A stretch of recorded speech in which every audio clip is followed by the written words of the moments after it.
الحمد لله رب العالمين والعاقبة للمتقين والصلاة والسلام على رسوله الكريم أما بعد قال الله تبارك وتعالى يرفع الله الذين آمنوا منكم والذين أوتوا العلم درجات وقال تعالى إنما يخشى الله من عباده العلماء وقال النبي صلى الله عليه وسلم من يرد الله به خيرا يفقهه في الدين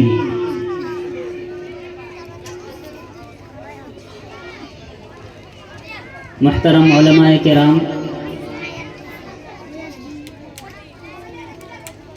گاؤں کے سردار حضرات، گارجین حضرات اور اس مدرسے کی طلبہ و طالبات اور باہر سے آئی ہوئی ہماری مائیں بہنیں، سب سے پہلے اللہ رب العالمین کی تعریف و توصیف جس نے ہمیں اور آپ کو یہ توفیق بخشی کہ ہم ایک جگہ اکٹھے ہو کر کے دین کے سلسلے میں کچھ باتیں سنیں، سنائیں، کچھ سیکھیں، کچھ سکھائیں، اس پر ہم اللہ تبارک و تعالیٰ کا شکر ادا کرتے ہیں۔ اور ساتھ ہی ساتھ میں شکریہ ادا کرتا ہوں منتظمین جلسہ کا، خصوصاً ہمارے بھائی شعیب الرحمن سلفی جنہوں نے یہ محفل سجائی ہے، آپ کو اور ہمیں یہاں پہ اکٹھا ہونے کا موقع فراہم کیا ہے۔ اللہ تبارک و تعالیٰ سے دعا کرتا ہوں کہ اللہ تبارک و تعالیٰ اس سے بھی بہتر طریقے سے آئندہ محفل سجانے کی توفیق دے اور سماج کے اندر تعلیم کو بڑھاوا دینے کے لیے جو چراغ انہوں نے جلائی ہے اس کی روشنی میں اور زیادہ اضافہ فرمائے، اللہم آمین۔ حاضرین کرام، اللہ تبارک و تعالیٰ نے قرآن مجید کے اندر علم کی بڑی اہمیت بتلائی ہے، اور اللہ کے رسول صلی اللہ علیہ وسلم نے بھی علم کے سلسلے میں مختلف احادیث کے اندر بڑی فضیلت بیان کی ہے۔ علم کی فضیلت کو سمجھنے کے لیے اس بات کو سمجھیے کہ اللہ کے رسول صلی اللہ علیہ وسلم جب تک نبی نہیں بنائے گئے تھے، ایک عام انسان کی حیثیت سے زندگی گزار رہے تھے، اور نبوت کے لیے آپ صلی اللہ علیہ وسلم پر یا آپ کو رسول بنانے کے لیے سب سے پہلے آپ پر جب وحی کا نزول ہوا تو کسی اور چیز کا حکم نہیں دیا گیا، نہ ہی کوئی تعلیم دی گئی، بلکہ سب سے پہلے اللہ کے رسول صلی اللہ علیہ وسلم کو اللہ تبارک و تعالیٰ نے جو حکم دیا تھا وہ تھا پڑھو۔ آپ سب لوگ اس سورت کو جانتے ہوں گے، اقرأ بسم ربک الذی خلق خلق الانسان من علق اقرأ وربک الاکرم الذی علم بالقلم علم الانسان ما لم يعلم۔ یہ سورہ اقرأ کی شروع کی 5 آیتیں ہیں۔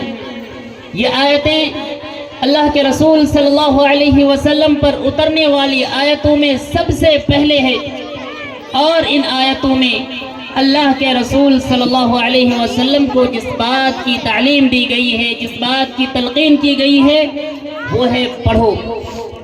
جبریل علیہ السلام اللہ کے رسول صلی اللہ علیہ وسلم کے پاس آتے ہیں اور کہتے ہیں اقرأ، پڑھو۔ لفظ اقرأ کا معنی ہی ہے پڑھو۔ اللہ کے رسول صلی اللہ علیہ وسلم کہتے ہیں مجھے پڑھنا نہیں آتا۔ حضرت جبریل علیہ السلام زور سے دباتے ہیں اور کھینچ کر کے کہتے ہیں کہ پڑھو، کہتے ہیں ہمیں پڑھنا نہیں آتا۔ پھر اللہ کے رسول صلی اللہ علیہ وسلم کو کہتے ہیں اقرأ بسم ربک الذی خلق، پڑھو اس رب کے نام سے جس نے پیدا کیا ہے۔ اس سے کیا پتہ چلا کہ اللہ تبارک و تعالی نے اللہ کے رسول صلی اللہ علیہ وسلم کو سب سے پہلے جس بات کا حکم دیا وہ ہے پڑھو۔ اور ہم اور آپ اسی رسول کے امتی ہیں، ہم اور آپ اسی رسول کے ماننے والے ہیں۔ ہمیں اور آپ کو فخر ہے کہ ہم امت محمدیہ میں سے ہیں، ہمیں اور آپ کو فخر ہے کہ ہم اس امت میں سے ہیں جس کو اللہ کے رسول صلی اللہ علیہ وسلم نے ہی نہیں بلکہ اللہ تبارک و تعالیٰ نے یہ گارنٹی دی ہے، کنتم خیر امت اخرجت للناس تأمرون بالمعروف وتنہون عن المنکر، کہ تم لوگ اس امت میں سے ہو، یعنی تمام امتوں میں سے سب سے بہتر امت ہو۔ لیکن کیا یہ بہتری صرف نام محمد ہونے کی وجہ سے، ہمارا نام عبداللہ ہونے کی وجہ سے، یا ہماری نسبت رسول صلی اللہ علیہ وسلم کی طرف ہونے کی وجہ سے؟ نہیں، آگے فرما دیا ہے کہ تأمرون بالمعروف وتنہون عن المنکر، کہ تم کیوں بہتر ہو، تمہیں دوسرے لوگوں پر کیوں فوقیت حاصل ہے؟ کیونکہ تم لوگوں کو بھلائی کا حکم دیتے ہو، برائی سے روکتے ہو۔ میرے بھائیوں، میرے مائیں اور بہنیں، ذرا بتائیے، اگر مجھے خود ہی نہ پتا ہو تو میں دوسرے کو کیسے کوئی حکم دے سکتا ہوں؟ اگر مجھے خود ہی نہ پتا ہو کہ یہ چیز صحیح ہے یا غلط تو میں کسی کو کہہ بھی نہیں سکتا کہ یہ کام نہ کرو اور یہ کام کرو۔ اگر اس کے باوجود بھی کہتا ہوں تو وہ میرے ہٹ دھرمی ہوگی۔ لہٰذا اللہ تبارک و تعالیٰ نے ہمیں اور آپ کو یہ عزت دی ہے کہ دنیا میں جتنے بھی لوگ آئے، جتنے بھی نبی آئے، تمام نبیوں کے امتوں میں آپ کو اور ہمیں اللہ تبارک و تعالیٰ نے یہ شرف بخشا ہے کہ آپ سب سے اچھے ہیں۔ صرف ایسے ہی اچھے نہیں بلکہ اس کے لیے ہمیں سیکھنے کی ضرورت ہے، اور جب ہم سیکھیں گے تو ہمارے اندر یہ شعور پیدا ہوگا کہ ہم دوسروں کو بھلائی کا حکم دیں اور برائی سے روکیں۔ حاضرین کرام، اللہ کے رسول صلی اللہ علیہ وسلم نے علم کے سلسلے میں مختلف احادیث میں علم کی فضیلت کو بیان کیا ہے۔ علم سب سے پہلے، علم کے بغیر کوئی بھی عمل اللہ تبارک و تعالیٰ کے نزدیک بھی مقبول نہیں ہے۔ چنانچہ امام بخاری رحمۃ اللہ علیہ نے باب باندھا ہے، اپنی کتاب میں ایک ٹاپک بنایا ہے جس میں لکھا ہے باب العلم قبل القول والعمل۔ کچھ بھی کہنے اور کچھ کرنے سے پہلے انسان کے پاس علم ہونا ضروری ہے۔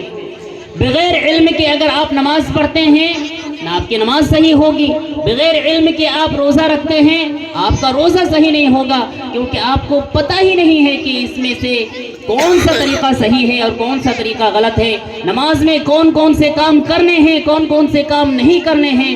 جب آپ کو پتہ نہیں ہے تو آپ اس پر عمل بھی نہیں کر سکتے۔ جب آپ کا عمل صحیح نہیں تو اللہ تبارک و تعالیٰ کے نزدیک آپ کا عمل مقبول بھی نہیں۔ اس لیے سب سے پہلے علم کا حاصل کرنا ضروری ہے۔ اور علم کے لیے ایک غلط فہمی میں آپ لوگوں کو ذہن سے دور کر دوں کہ عمومی طور پر ہمارے سماج میں یہ ماحول پایا جاتا ہے کہ علم حاصل کرنا ہے تو اس کے لیے ہمارے چھوٹے بچے ہیں، میرا بیٹا ہے مدرسے میں پڑھتا ہے، میرا بیٹا ہے جو اسکول میں پڑھتا ہے، میرا فلاں ہے جو پڑھتا ہے، علم حاصل کر رہا ہے۔ اور آپ کیا کر رہے ہیں؟ میں تو کھیتی باڑی کرتا ہوں، مجھے علم سے کوئی لینا دینا نہیں۔ میرے بھائیوں، اللہ کے رسول صلی اللہ علیہ وسلم کے بارے میں نے ابھی شروع میں آپ کے سامنے ایک بات رکھی کہ اللہ تبارک و تعالیٰ نے سب سے پہلے اللہ کے رسول کو جو حکم دیا وہ علم حاصل کرنے کا حکم دیا۔ کیا آپ کو پتہ ہے تب تک اللہ کے رسول کتنے سال کے ہو گئے تھے؟ اس وقت اللہ کے رسول صلی اللہ علیہ وسلم 40 سال کے ہو چکے تھے۔ 40 سال، میں بھی ابھی 40 سال کا نہیں ہوا ہوں، بہت دوری ہے 40 سال تک پہنچنے میں۔ اور آج اگر کوئی 25-30 سال کا ہو گیا ہے اور کسی بھی وجہ سے وہ علم حاصل کرنے سے عاجز رہا، چاہے اسے ماحول نہ ملا ہو، والدین نے دھیان نہ دیا ہو، لیکن اب وہ سمجھتے ہیں کہ علم کے لیے جو عمر ہے وہ عمر ختم، اب ہم سے علم نہیں حاصل کیا جا سکتا، ہم سے نہیں ہو پائے گا اور ہم جیسے تھے ویسے ہی رہیں گے۔ یہ بہت ہی بڑی بھول اور بہت ہی خطرناک بھول ہے میرے بھائیوں۔ آپ عمر کے جس پڑاؤ میں بھی ہوں، اپنی زندگی کے جس پڑاؤ میں بھی ہوں، آپ کی عمر کتنی ہی کیوں نہ ہو، آپ کو چاہیے کہ ہمیشہ اپنے استطاعت کے مطابق علم حاصل کرنے کی کوشش کرنی چاہیے۔ چاہے آپ بوڑھے ہی کیوں نہ ہو، چاہے آپ بوڑھے ہی کیوں نہ ہوں، آپ بھی علم حاصل کر سکتے ہیں۔ اور اگر آپ نے علم حاصل کر لیا، آپ نے علم حاصل کرنے کی کوشش کی، تو جانیے اللہ کے رسول صلی اللہ علیہ وسلم نے آپ کے لیے بشارت سنائی ہے، آپ کو خوشخبری سنائی ہے۔ اللہ کے رسول صلی اللہ علیہ وسلم کی حدیث ہے، صحیح حدیث ہے، بخاری کی حدیث ہے۔ اللہ کے رسول صلی اللہ علیہ وسلم نے فرمایا، من یرید اللہ بہ خیرا یفقہہ فی الدین۔ اللہ تبارک و تعالیٰ جس آدمی کے ساتھ بھلائی کرنا چاہتا ہے، اللہ تبارک و تعالیٰ جس آدمی کے ساتھ بھلائی کرنا چاہتا ہے، اسے کیا دیتا ہے؟ اسے گاڑی دے دیتا ہے، اسے بہت زیادہ زمین کا مالک بنا دیتا ہے، اس کا بنگلہ بنوا دیتا ہے؟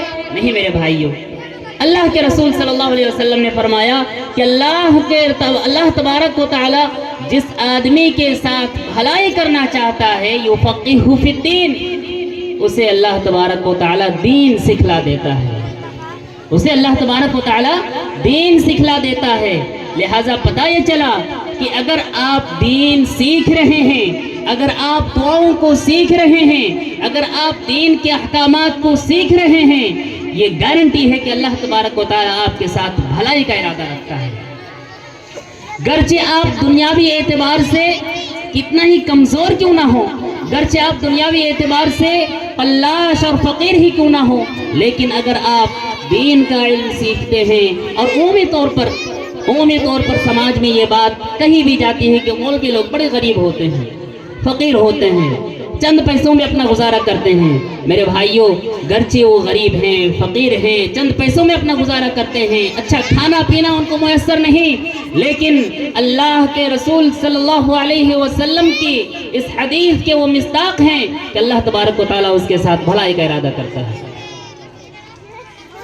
اب یہ سوال کر سکتے ہیں کہ جب اللہ تبارک و تعالیٰ علم سیکھنے والے کے ساتھ بھلائی کا ارادہ رکھتا ہے، پھر مولویوں کی حالت اتنی خراب کیوں ہے؟ اس کو سمجھانے کے لیے بہت دور جانے کی ضرورت نہیں ہے۔ آپ اپنے گھر میں، اپنے معاشرے میں دیکھ لیجئے، اپنے بیٹوں کو آپ ایک جیسا نہیں رکھتے ہیں، بلکہ بسا اوقات آپ اپنے کسی بیٹے